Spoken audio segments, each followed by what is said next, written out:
The children pressed themselves against the splintered barn wall like shadows trying to disappear into wood. 6 pairs of eyes, wide with terror, stared at the tall figure silhouetted in the doorway. Behind him, orange flames licked at the night sky, where their schoolhouse had stood just hours before. "All of you, come with me," Samuel Hayes said, his voice rough as gravel, hands hanging loose at his sides. The children looked at him in shock, their small faces streaked with soot and tears. They knew who he was. Everyone in Millbrook knew Samuel Hayes, the rancher who lived alone on the ridge, the man whose own son had died in that very schoolhouse fire 3 years ago. The man who hadn't spoken to another soul since the day they buried little Thomas Hayes in the town cemetery. 10-year-old Mary clutched her younger brother's hand tighter. The twins, barely 7, huddled behind a broken crate. The oldest boy, Jake, stepped protectively in front of the others, though his voice cracked when he spoke. We ain't done nothing wrong, mister." Samuel's weathered face softened for just a moment. Behind him, shouts echoed from the town below. Angry voices, searching voices. The acrid smell of smoke mixed with fear hung heavy in the barn's dusty air. "I know," he said quietly, "but they think you did."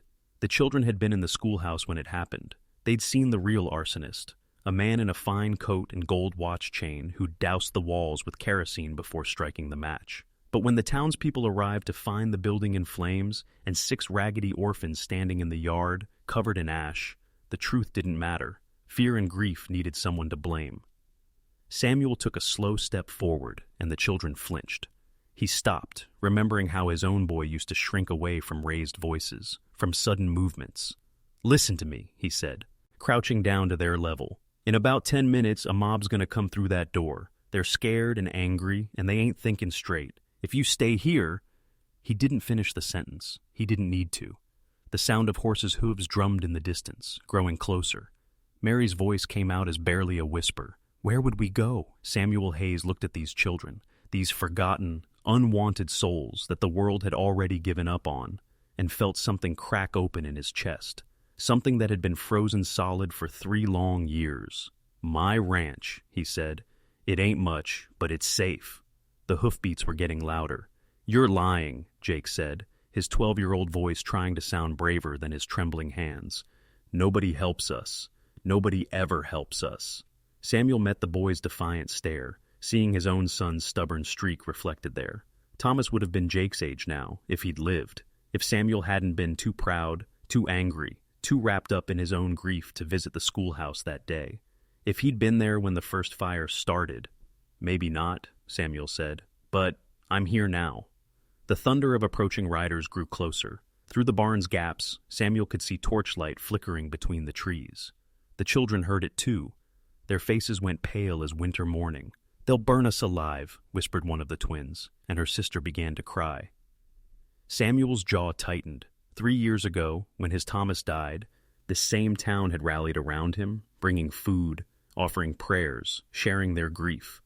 But grief had a way of curdling into something uglier when it had nowhere to go. Tonight, these same people were hunting children. He thought of his empty house on the ridge, where Thomas's bed still lay made up, where cobwebs gathered in corners that had once echoed with laughter. He thought of the promise. See, he'd made at his son's graveside. Never again. Never let himself care again, because caring meant losing, and losing meant this hollow ache that never went away. But looking at these children, he realized that caring might also mean choosing to act when action mattered, choosing to shelter what needed sheltering. "Mary," he said to the oldest girl, "can your brother walk far?" She nodded, though her brother couldn't have been more than 5. "Jake, how fast can you run?" "Fast enough," the boy said, chin raised. The sound of voices drifted through the night air now, distinct and angry. "Check the Miller barn," someone shouted. "They gotta be hiding somewhere." Samuel made his choice. He pulled off his worn leather coat and wrapped it around the smallest twin. "We go now, quiet as shadows. My horse is tied behind the barn. The little ones ride double, the rest of us walk. We stick to the creek bed where the rocks won't hold tracks." "Why?" Mary asked, the question heavy with years of disappointment. "Why would you risk it for us?" Samuel paused at the barn's back door, listening to the approaching mob, feeling the weight of 6 young lives hanging on his answer. Through the darkness, torchlight danced closer. "Because," he said, thinking of Thomas, thinking of chances missed and words unspoken. Sometimes the thing you should have done the first time comes around again. The voices were maybe 50 yards away now. Samuel opened the door and gestured into the night. "Time to choose," he said. "Trust me, or take your chances with them." They moved like ghosts through the creek bed, water splashing softly around their ankles. Samuel led his mare by the reins. The two youngest children perched on her back like fragile birds. The others followed single file, their bare feet finding purchase on the smooth creek stones. Behind them, torchlight swept the Miller property. Angry shouts pierced the night air. "They ain't here, Sheriff. Keep looking. They couldn't have gotten far." Samuel motioned for silence as they rounded a bend in the creek. Just ahead, the water curved toward his property line, but they'd have to cross open ground for the last quarter mile. Dangerous ground, with nowhere to hide if the search party widened their net. Jake suddenly grabbed Samuel's arm. "Listen," he whispered. The sound came from ahead of them, not behind, hoofbeats splashing through the creek from the direction of Samuel's ranch. Someone had circled around, cutting off their escape route. Samuel's blood ran cold. In the pale moonlight, he could make out 3 riders approaching through the water, their horses moving at a steady walk. Leading them was Deputy Morrison, a man Samuel had once called friend, back when friendship mattered. "Well, well," Morrison called out, his voice carrying easily across the water. "Samuel Hayes. Should have known you'd stick your nose where it don't belong." The children pressed closer together, the twins whimpering softly. Samuel stepped protectively in front of them, one hand resting on the pistol at his hip. "These children didn't burn down that schoolhouse, Morrison. You know it, and I know it." "What I know," Morrison said, dismounting and walking his horse closer, "is that 6 orphans were found at the scene of a fire, and now you're helping them run. Makes a man wonder what you might be hiding." The other 2 riders flanked out, blocking any escape route. Samuel recognized them. Tom Garrett, whose own son had died in the original schoolhouse fire alongside Thomas, and Bill Wesley, whose general store had been struggling since the railroad came through. "Samuel," Garrett said, his voice heavy with old pain, "my boy died in flames. These children, if they done this thing—" "They didn't," Samuel said firmly, "but someone did. Someone who wanted you to think it was them." "Convenient story," Morrison said, drawing his gun. "Step away from them, Samuel. Don't make this harder than it needs to be." Behind Samuel, Mary's voice came out small and scared. "Mr. Hayes." Samuel felt the weight of the moment pressing down on him like a physical thing. 6 children at his back, 3 armed men in front, and somewhere in the darkness behind them, a full search party closing in. His ranch lay just beyond the next hill. Safety, but impossibly far away now. He thought of Thomas, of the promise he'd made to never care again, never risk his heart on something he might lose. But looking at these children, he realized some promises were meant to be broken. Samuel drew his gun. "Then I guess it's going to be hard," he said. The creek fell silent except for the gentle burble of water over the stones. 3 guns pointed at Samuel, his own weapon steady in his weathered hands. Behind him, 6 children held their breath. "Don't be a fool, Samuel," Morrison said softly. "You can't shoot all 3 of us, and you sure can't outrun what's coming behind you." "Maybe not," Samuel replied, his voice steady despite the tremor in his chest. "But I can try." That's when Mary stepped forward. "Ward." "Wait," she said, her small voice carrying surprising strength. She reached into her tattered dress and pulled out something that gleamed in the moonlight, a gold pocket watch, its chain tangled around her fingers. Morrison's eyes widened. "Where did you get that?" "From the man who burned down the schoolhouse," Mary said, her words clear and certain. "He dropped it when he ran. Has initials on the back, JRS. Tom Garrett urged his horse closer, leaning down to see. "James Robert Sinclair," he breathed. "The railroad man." The pieces fell into place like dominoes. Sinclair, the railroad representative who had been trying to buy the schoolhouse lot for months. The town council had refused, wanting to rebuild on the same spot where their children had learned and played. So Sinclair had found another way: burn it down, blame the orphans, let the town's grief and anger do his work for him. "We saw him," Jake said, stepping up beside Mary. "Saw him pour the kerosene, saw him light the match. But when we tried to tell the sheriff—" "Nobody listens to orphans," Morrison finished, his gun slowly lowering.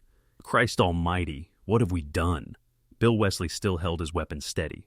"Could be a trick, Could be they stole that watch. From where? Mary asked, her young face earnest in the moonlight. We ain't got nothing to steal with. Ain't got nowhere to go, nobody to help us until... She looked back at Samuel. Until him. Samuel felt something shift in his chest, like ice cracking under spring sun. These children, who had every reason to mistrust the world, had chosen to trust him, and now they were protecting him the only way they knew how, with truth. Tom Garrett holstered his gun. My boy died in that first fire, Sam. If Sinclair caused this one too... His voice broke. God help me. I was ready to hurt children. Morrison nodded slowly, shame creasing his features. The railroad's been pushing hard to get that land. We should have seen it. But Bill Wesley's gun remained steady. Pretty story, he said.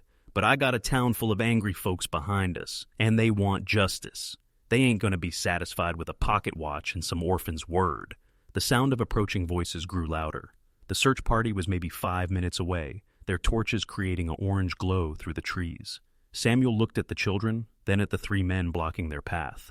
Time was running out, and choices were narrowing down to one. Samuel made his decision.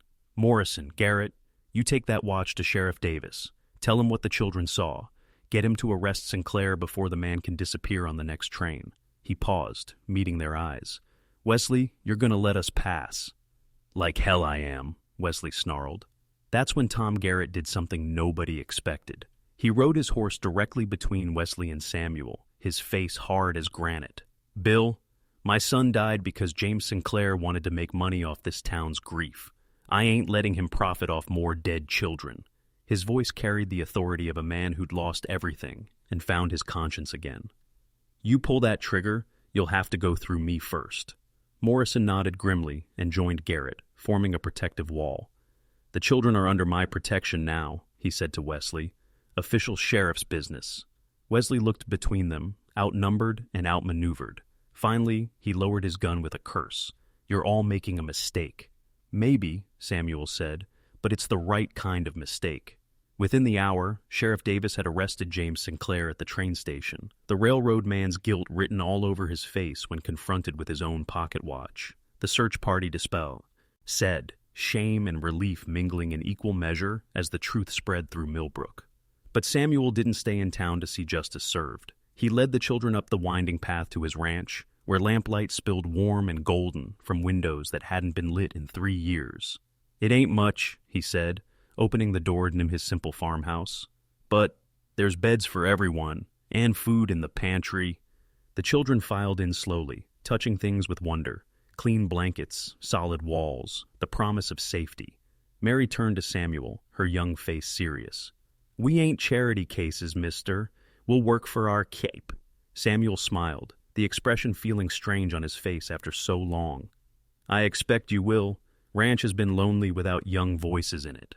As the children settled in, exploring their new home with the careful hope of those who'd learned not to expect too much, Samuel stood on his porch and looked out over the valley. Somewhere down there, Thomas was buried beneath a simple stone marker. But for the first time since that terrible day, Samuel didn't feel like he was betraying his son's memory by caring about someone else's children. Years later, when Mary had grown into a fine woman and married the doctor's son, when Jake had become the best ranch foreman in 3 counties, when the twins had opened a successful bakery in town, they would gather around Samuel's table each Christmas. And Mary would always tell the story of the night a grieving rancher chose love over fear, chose action over paralysis, chose to shelter what needed sheltering. The old man would listen, his weathered hands folded, watching faces that had grown from frightened children into strong adults. And sometimes, when the fire burned low and the evening grew quiet, he'd add his own ending to the tale. Sometimes, Samuel would say, his voice soft with contentment, the thing you think you're saving ends up saving you instead. Outside, snow would dust the valley where a schoolhouse had once burned, where fear had nearly consumed innocence, where one man's choice had changed the course of 7 lives forever. The ranch stood solid and warm against the winter night, filled with the sound of family, chosen family, the best kind of all. In the end, that's what mattered. Not the blood that connected them, but the choice to stay connected, the choice to come home. Stories like this aren't just told, they're felt. If you felt it too, subscribe and stay with us.